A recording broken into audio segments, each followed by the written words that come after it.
Bonjour à tous et bienvenue pour cette nouvelle vidéo. Je suis ravi de vous retrouver. Vous allez apprendre ici à compléter un plan d'amortissement en mode linéaire.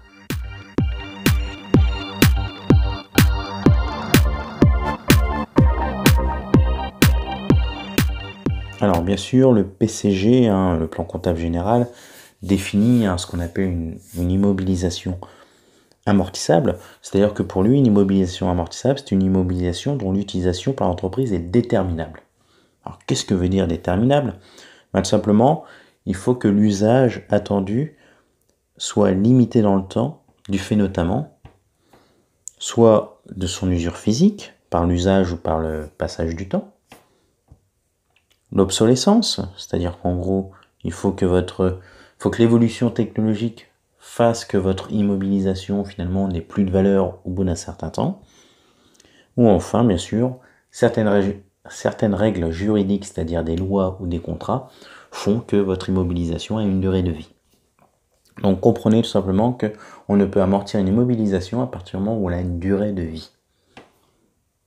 Soit bien sûr par son usure, soit parce qu'elle est obsolète, ou soit parce qu'il y a des règles juridiques à respecter.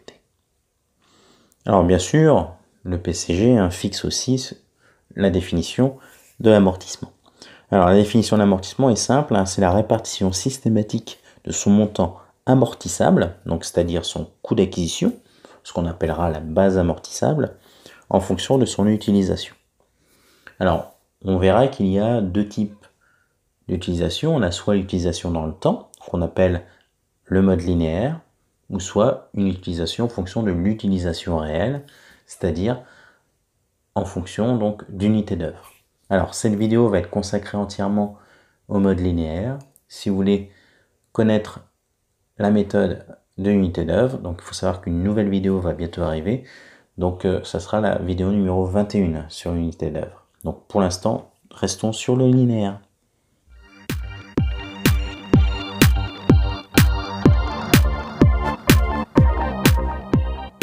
Alors voici comment se présente donc le tableau, donc le plan d'amortissement.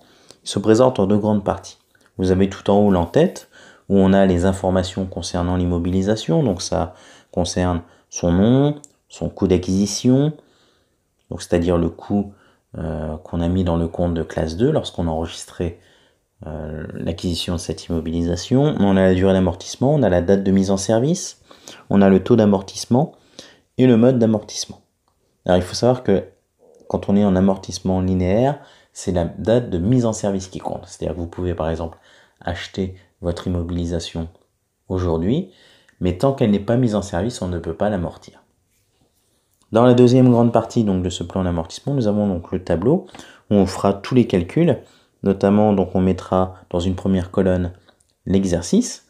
Donc par exemple, on peut mettre l'année N, N plus 1, N plus 2, N plus 3, etc. Et on peut bien sûr aussi mettre les vraies années, comme 2019, 2020, 2021, etc. La base amortissable, donc nous verrons donc, ce que c'est. Donc on aura bien sûr une colonne qui représente les annuités, c'est-à-dire les dotations aux amortissements. On aura une avant-dernière colonne qui représente le cumul des amortissements. Et enfin, la valeur nette comptable au 31 décembre. Alors, valeur nette comptable, on peut dire, avec le jargon comptable, on peut dire aussi VNC. Valeur nette comptable. Alors, comment on calcule le taux d'amortissement? Donc, le taux d'amortissement se calcule de la façon suivante. Donc, on prend 1 et on le divise par la durée d'amortissement. Donc, ce résultat s'exprime en pourcentage. Par exemple, si, imaginons que la durée d'amortissement est de 3 ans, donc nous allons faire 1 divisé par 3 ans, ce qui fait 0,333333 et plein de 3. Donc ça fait 33,33%. Donc autre exemple, si c'est 5 ans, donc on va faire 1 divisé par 5 ans, ça fait 0,2, c'est-à-dire 20%. La base amortissable est très simple à déterminer, il suffit tout simplement de reporter le coût d'acquisition. Et ce sera la même chose pour chaque ligne. Pour ce qui est de l'annuité, il faut savoir que théoriquement l'annuité correspond à la base amortissable fois le taux d'amortissement. Les amortissements cumulés ou cumul d'amortissement se calculent de la façon suivante. On prend l'amortissement cumulé, les amortissements cumulés de l'année précédente, auquel on rajoute l'annuité de l'année. Et enfin, la valeur nette comptable se calcule en faisant la base amortissable moins l'amortissement cumulé. Prenons un exemple pour mieux comprendre. Donc imaginons ici l'entreprise a acquis donc un ordinateur ayant un coût d'acquisition de 1050 €. La durée d'amortissement est déterminée donc à 4 ans et sa date de mise en service est le 22 février de l'année N. Donc nous choisissons le mode d'amortissement linéaire. Donc on va commencer bien sûr par calculer le taux d'amortissement. Alors je vous rappelle, le taux d'amortissement correspond à 1 divisé la durée d'amortissement. Donc si on fait 1 divisé par 4 ans, cela nous fait 0,25, donc c'est-à-dire 25%. Alors étant donné que cet amortissement va durer 4 ans, nous aurons ici 5 lignes. Pourquoi? Tout simplement parce qu'en fin de compte, lorsqu'on met en service la machine ou l'ordinateur, ici par exemple, après le 1er janvier, donc ça veut dire que l'année N n'est pas entière. Les années suivantes seront entières, mais on n'a pas d'année entière pour l'année N. Donc c'est-à-dire qu'en fait, il nous faudra une 5e année, où là on prendra le petit bout qui reste, c'est-à-dire la petite durée qui reste. Ça veut dire que concrètement, si on prend la première et la dernière ligne de notre tableau, nous pourrons amortir une année complète. Donc on verra bien, notamment avec l'exemple. Donc on fera la première année N qui ne sera pas complète, une année N plus 1 qui sera complète, parce qu'on utilisera l'ordinateur toute l'année N plus 1.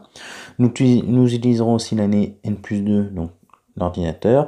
Et enfin, l'année N plus 3, nous utiliserons aussi l'ordinateur pendant toute l'année. Donc vu que l'année N n'est pas complète, parce qu'on commence que du 22 février, donc il faudra rajouter une année N plus 4 pour du 1er janvier au 21 février de l'année N plus 4. Alors, nous reverrons ça plus tard dans cette vidéo.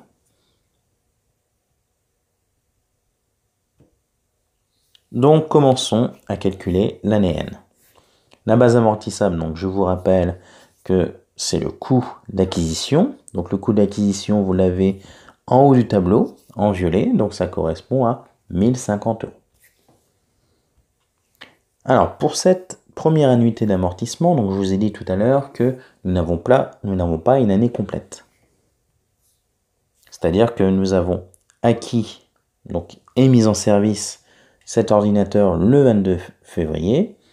Et donc il va falloir compter le nombre de jours qu'il y a entre la mise en service du 22 février et l'inventaire qui se situe par exemple ici au 31 décembre. Donc combien avons-nous de jours? Je vous rappelle, lorsque nous utilisons une immobilisation, on est bien d'accord qu'on l'utilise pour l'avenir. Donc on va regarder le nombre de jours entre le jour de la mise en service et la fin de l'année. Donc nous avons ici 309 jours. Alors comment on calcule ça? Alors soit vous prenez un calendrier et vous comptez le nombre de jours qui reste jusqu'à la fin de l'année, ce qui est un petit peu fastidieux à faire, sachant qu'on a quand même 365 jours dans une année. Alors pour faire plus simple, en fait en comptabilité, vu qu'on est sur de la prévision, on ne va pas forcément s'embêter avec des mois de 31 jours, des mois de 28 jours par exemple pour le mois de février. Donc ce qu'on va faire, on va partir du principe qu'il y a 12 mois de 30 jours dans une année. Donc on va regarder combien de jours il nous reste jusqu'au 31 décembre. Donc comprenons bien que le mois de février, donc on a mis en service cet ordinateur le 22 février. Donc si on compte jusqu'à la fin du mois de février, donc cela fait 9 jours. Parce qu'on s'arrête le 30. Au mois de mars, avril, mai, juin, juillet, août, septembre, octobre, novembre et décembre, nous avons les 30 jours complets où nous utiliserons l'ordinateur. Donc ce qui fait 10 mois de 30 jours. Donc entre mars et décembre, il y a 10 mois entiers à 30 jours. Donc ça fait 300 jours, plus les 9 mois de février, ça fait bien les 309 jours. Donc si on reprend notre formule de calcul, donc l'annuité correspond à la base amortissable fois le taux d'amortissement multiplié par le nombre de jours qui restent pour finir l'année, divisé par 360. Donc, on va faire 1050 euros, base amortissable, fois 25% de taux d'amortissement.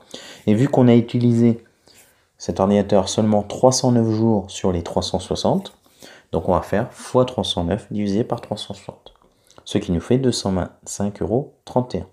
Donc je vous rappelle, on utilise cet ordinateur que 309 jours pendant l'année N. L'amortissement cumulé, donc ça va être simple, donc on va prendre l'amortissement cumulé des années précédentes, plus l'annuité de l'année. Alors, vu que nous n'avons pas d'année précédente, donc on va partir de 0, et on va rajouter le 225,31 euros, ce qui fait 225,31 euros de cumul jusqu'à présent. La valeur nette comptable donc, va être déterminée de la façon suivante. Donc nous allons prendre la base amortissable et nous allons enlever les amortissements cumulés. Donc on prend bien les 1050 en bleu, moins les 225,31 en rouge, il nous reste bien 824,69.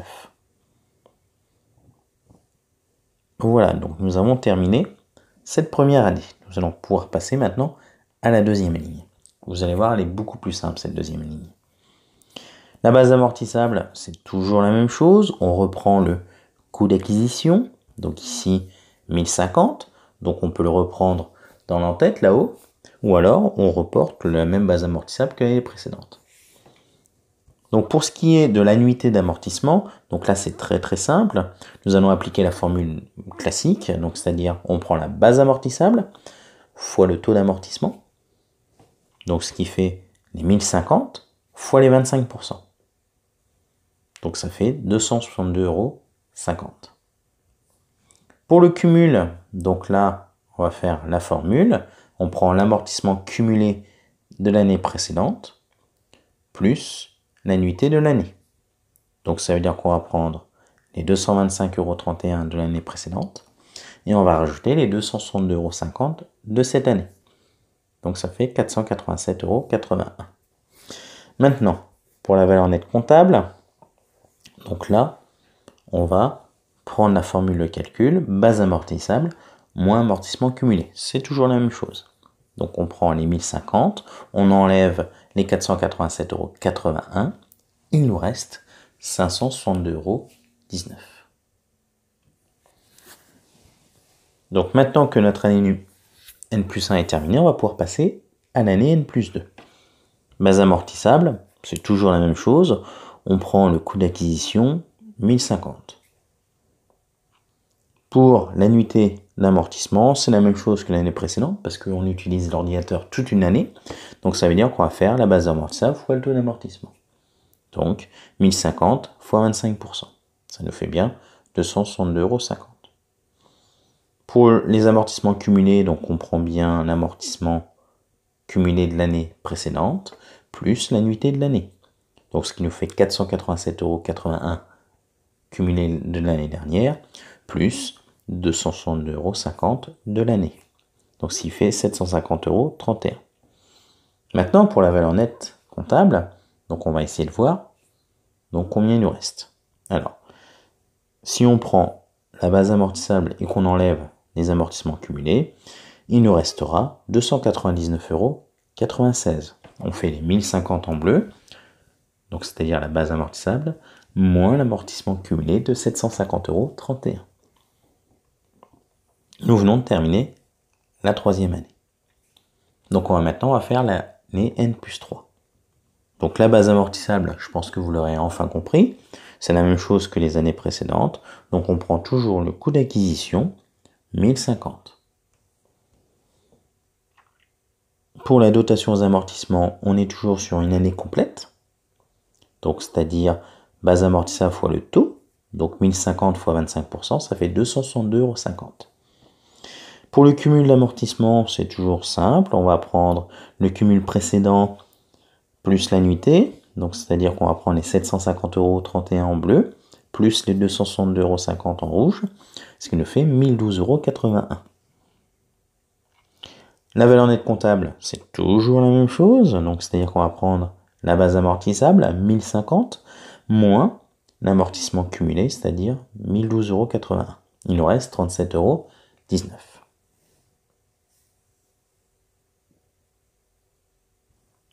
Donc, il nous reste, comme vous voyez, l'ordinateur à la fin de l'année N+3 ne vaut plus que 37,19 €. Donc, ça veut dire qu'il va falloir forcément faire une année N+4, pardon, une 5e ligne pour les 37,19 € qui restent. Donc la base amortissable est toujours la même, donc 1050 €, le coût d'acquisition. Pour l'annuité, alors l'annuité, vous avez deux façons de faire. Donc là, on va partir de la façon la plus scientifique de faire la chose. Donc ça veut dire qu'il va falloir se dire, voilà, entre le 1er janvier N+4 et la fin de vie de notre ordinateur, qui est fixé normalement le 21 février N+4, c'est-à-dire au bout de 4 ans complets. Donc là, combien s'est-il passé de jours? Je vous rappelle, on prend toujours des mois de 30 jours. Donc nous avons tout le mois de janvier, 30 jours, et nous avons 21 jours en février.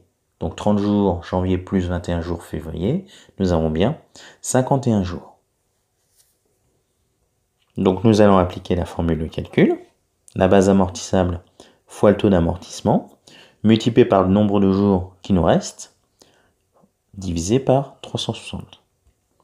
Donc si on prend les 1050 de base amortissable fois un taux d'amortissement de 25%, donc là-dessus on va seulement dire qu'on a utilisé la machine, l'ordinateur pendant 51 jours sur les 360. Donc ce qui nous fait 37,19 €. Donc je vous rappelle, cet ordinateur, on l'utilise entre le 1er janvier et le 21 septembre N+4. Après, on n'a plus besoin de l'amortir, parce que l'ordinateur, comptablement, ne vaudra plus rien. Alors, nous avions une autre façon de faire les choses. Vu qu'il reste 37,19 € de valeur nette comptable, on aurait pu se dire, voilà, c'est 37,19 € d'amortissement. C'est bon aussi, vous pouvez faire ça aussi. Ou alors, vous pouvez très bien partir d'une année complète de 262,50 €, c'est une année complète. On a mis à la toute première année une annuité de 225,31 €. Et donc on aurait pu faire la différence, ce qui fait 37,19 €. Comme ça, la première et la dernière annuité donc, forment ensemble, quand on les totalise, une annuité complète. Alors maintenant, passons à l'amortissement cumulé. Donc ça, vous l'aurez compris, on prend le cumul précédent plus l'annuité. Donc, on prend les 1012,81 €, alors je ne les ai pas mis en bleu, mais c'est les 1012,81 € juste en haut, plus les 37,19 €, ce qui fait 1050. Pour la valeur nette comptable, donc on prend bien la base amortissable moins le cumul des amortissements, ce qui nous fait 1050 moins 1050, il nous reste 0. Donc nous voyons bien ici que cet ordinateur a été totalement amorti, puisque à la fin de l'année N+4, il ne vaut plus rien. Alors ça n'empêche pas l'entreprise de le garder et de continuer à l'utiliser. Mais comptablement, il n'a plus aucune valeur.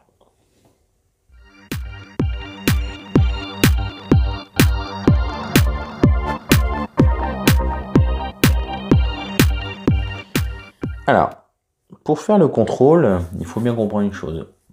Contrôler son plan d'amortissement, c'est vérifier qu'on n'a pas fait d'erreur. Alors la première chose, bien sûr, qu'on va faire, c'est on va vérifier qu'on a bien 0 de valeur nette comptable à la dernière ligne. Donc ici, c'est le cas. Deuxième contrôle qu'il faut faire, il faut que l'amortissement cumulé soit bien égal à 1050. Alors nous pourrions en parallèle aussi faire le cumul, c'est-à-dire le total de toutes les annuités. Donc prendre l'annuité N plus celle de N plus 1 plus celle de N plus 2, etc. Et on retrouverait bien les 1050. Voilà. Autre chose qu'on peut aussi vérifier, c'est que les bases amortissables soient toutes de 1050 €. Parce que c'est le coût d'acquisition à chaque fois.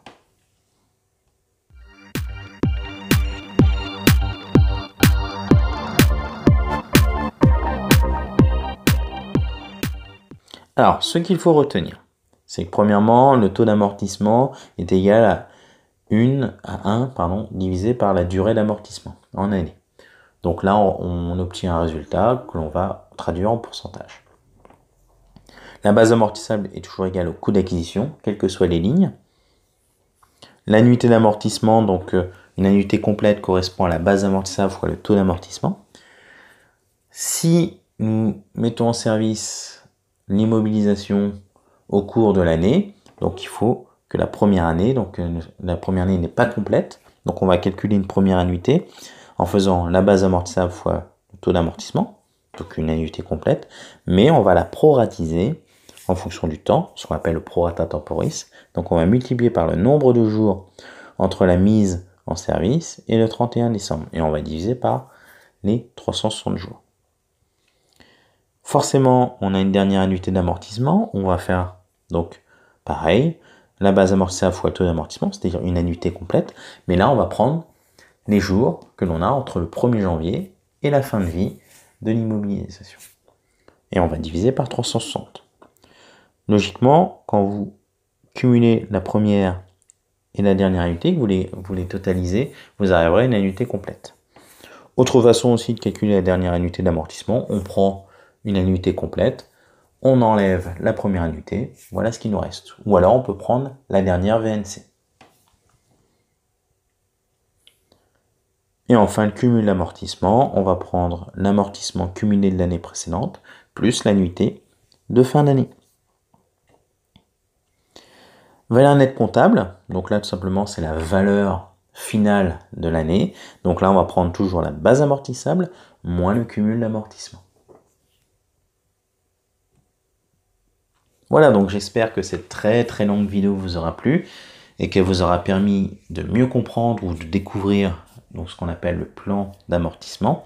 Donc n'hésitez pas à voir et à revoir cette vidéo. N'hésitez pas non plus à mettre en application donc, cette technique en créant vous-même vos plans d'amortissement. Vous inventez une immobilisation, vous inventez une date de mise en service, vous inventez un coût d'acquisition et puis une année. Et vous faites ce plan d'amortissement. N'oubliez pas que si c'est en cours d'année qu'on met en service, donc là on a une ligne de plus que la durée. Donc n'hésitez pas à commenter, à liker, à vous abonner donc bien sûr à mes vidéos et je vous dis à très très bientôt. Bye bye.